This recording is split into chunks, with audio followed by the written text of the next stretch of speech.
We're beaming down with a brand new Starship Discovery review. This week we're into the 7th episode of Season 3, titled Unification III. The question on everyone's mind, especially for long-time Trekkies, is how does this link with the past episodes that share the same name? Let's warp in and see. Hello everyone, my name is Captain Jack and welcome to Trek Central.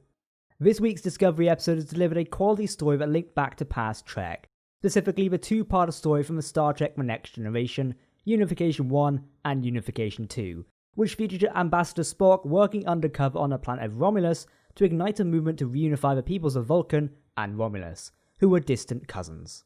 Unification III premiered 29 years after Star Trek The Next Generation's Unification I and II back in 1991.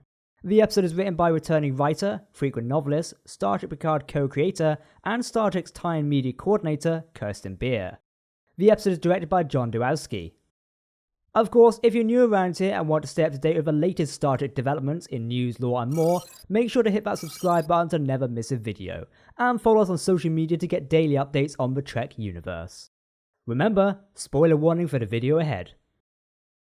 Opening thoughts for this episode is that it was really well put together. I have to say, linking in the element of Leonard Nimoy's original Spock from Next Generation Unification episode was really well executed. The remembrance of Spock as a character and his tireless work to bring the people of Vulcan and Romulus together, and now we're witnessing the fruits of his labour. We of course always expected that Michael Burnham would in some way look back at her foster brother, especially as we know what such a pivotal and iconic person he would become in the Trek universe. I'm glad this was handled well, as some previous speculation from articles online suggested a CGI recreation, which might not have had the same effect really. Here the scene was handled well, with respect to both the character of Spock and also Leonard Nimoy himself. Moving into our breakdown side of things for this episode, we'll chat more about our review thoughts a little bit later on. The episode starts with Burnham's personal log, stating that she does not know if she fits within the Discovery anymore. Obviously this has been something Burnham has been dealing with throughout the first half of Season 3, and it seems to get tied up within the episode itself. Burnham and Tillys start to analyse the black boxes they have retrieved, and find out if there are time differences between all three, but they do not have enough information to accurately pinpoint where the source actually originated from. Commander Burnham found information in the Federation database about a Federation project called SB-19, which spread sensors across dozens of light years of subspace. However, SB-19 reported no findings about the burn, which either suggests that the results of this were not made public, or they weren't working, with one obviously being more likely. Captain Saru and Burnham go to meet with Dadmal, aka Admiral Vance, to find out what the data of SB-19 shows, as surely he would have access to that, given he is Federation CNC. Wrong, as the Federation do not have access to it, but a planet called Ni'Var does, which is the new name of the planet Vulcan. Vulcan was renamed after Romulan and Vulcan reunification, a fact which surprises Michael and Saru, as they wouldn't know that the Romulans were related to the Vulcans back in the mid-23rd century, only knowing about them from the Romulan-Earth War. Admiral Vance mentions that Ambassador Spock was the one who reunified them, or at least started the process to bring the two people together, with it being a couple of centuries until they actually reunified. Ni'Var left the Federation shortly after the burn, with now three of the founding worlds of the Federation having left of what we know: Earth, Ni'Var, and Andoria. I wonder how Tela and Alpha Centauri are doing. We find out that the member planets of the Federation were ordered to look into viable dilithium alternatives in finding solutions for the dilithium crisis.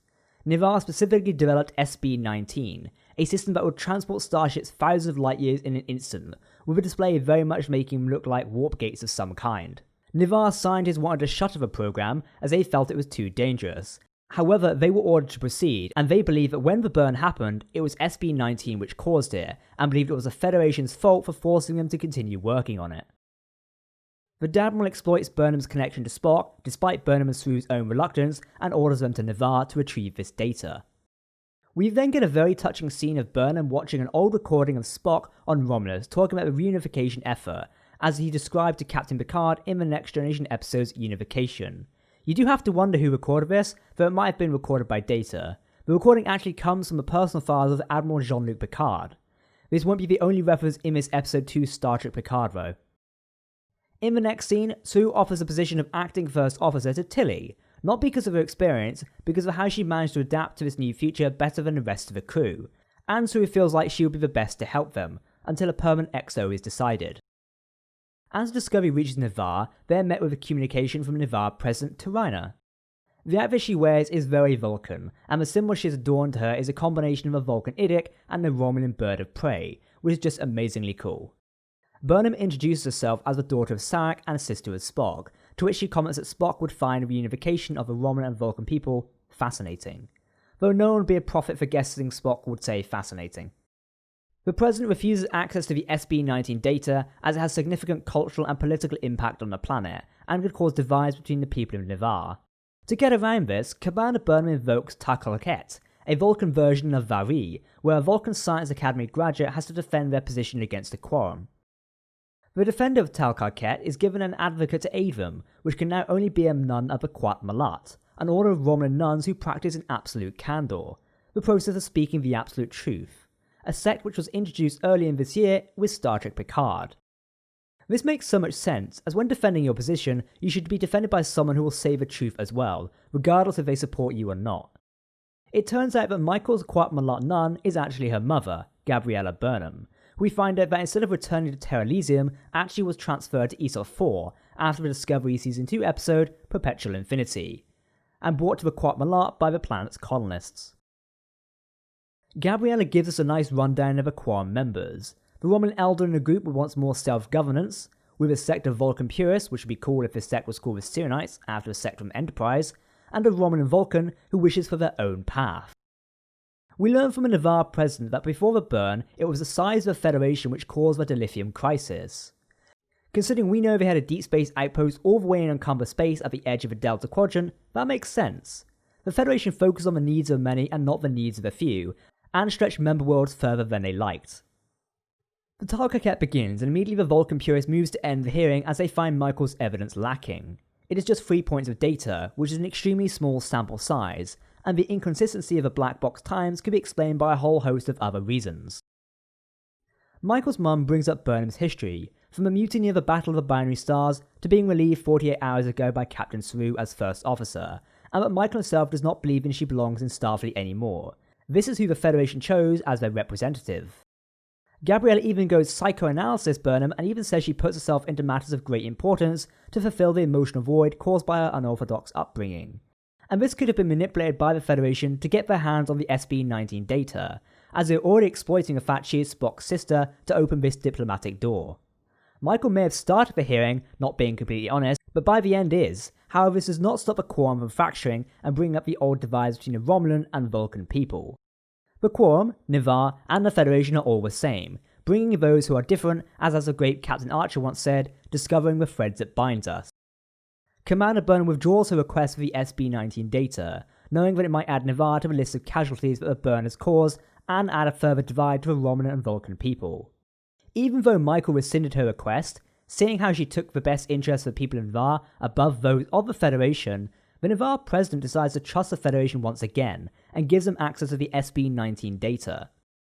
Gabriella won't be staying with Burnham, as Burnham is not a lost cause, but now after a long time, Gabriella is present for the long run and Michael can talk to her whenever she needs.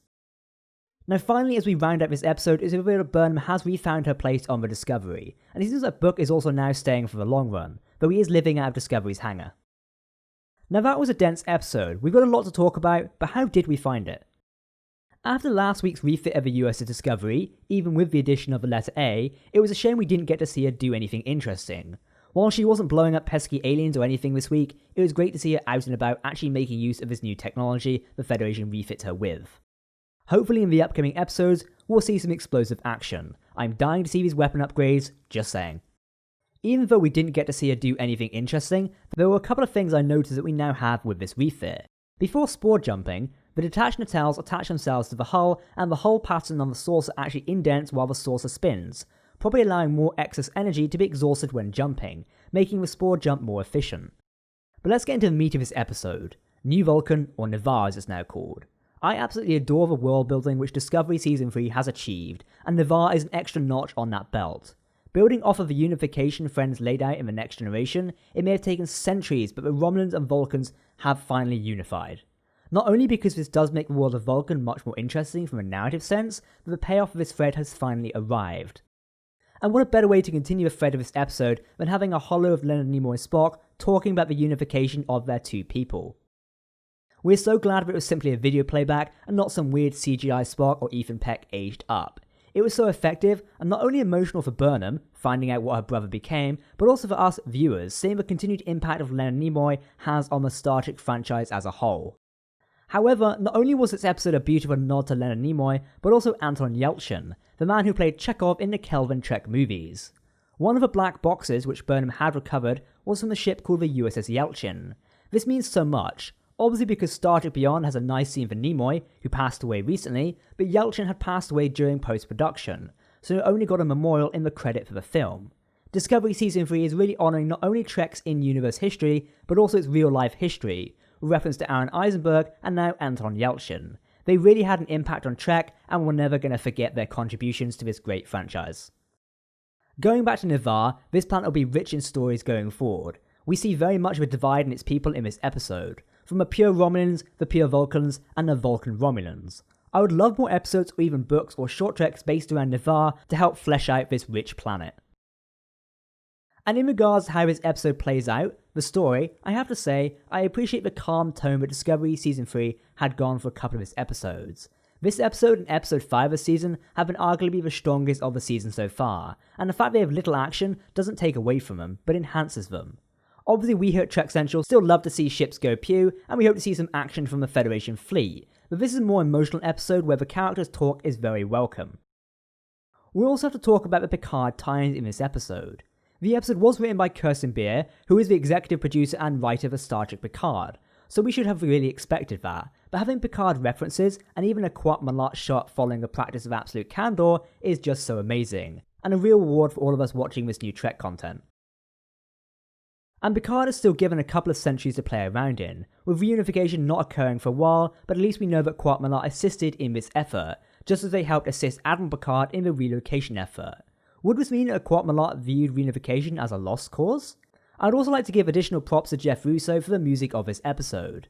The music this season has been excellent, but this episode specifically really enhances the scenes and has that traditional Vulcan style to it. Now we kind of have to talk about the thing which lets this episode down, with Tilly becoming acting XO of the USS Discovery.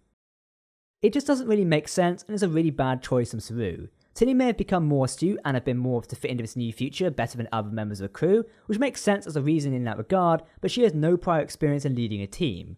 We did see her in previous episodes giving orders out to people though. But in any case, the XO is not only there to help the crew, but also to take command of a vessel if the captain is incapacitated. And with Discovery being the Federation's only rapid responder, she has no experience in that command. We'll see where this goes, and we might be surprised with how competent Tilly has become, only remembering her for her silly remarks and quirky nature, and not being that she can actually cope under the high pressure situations. Either this is a blunder by Saru, or he is seeing something in Tilly which we do not. Now as a reminder in case you don't know, Star Trek Discovery airs weekly on Thursdays via CBS All Access and CTV Sci-Fi. Then on Fridays via Netflix for international viewers, and finally for those using Crave. Don't forget to tell us what you thought of this week's episode in the video comment section below. And that's our weekly review of Star Trek Discovery Season 3. Remember, we're live weekly here on YouTube on Sundays at 9 PM GMT. Tune into our stream chat with us and get your questions answered about this episode and the Star Trek universe. If you want to keep up to date with all the latest Star Trek news, lore and more, then make sure to hit that subscribe button to never miss a video from the team here at Trek Central. You can also follow us on social media or join our community Discord server. For now, I've been Captain Jack, thanks for watching and we'll see you next time. Live long and prosper my friends.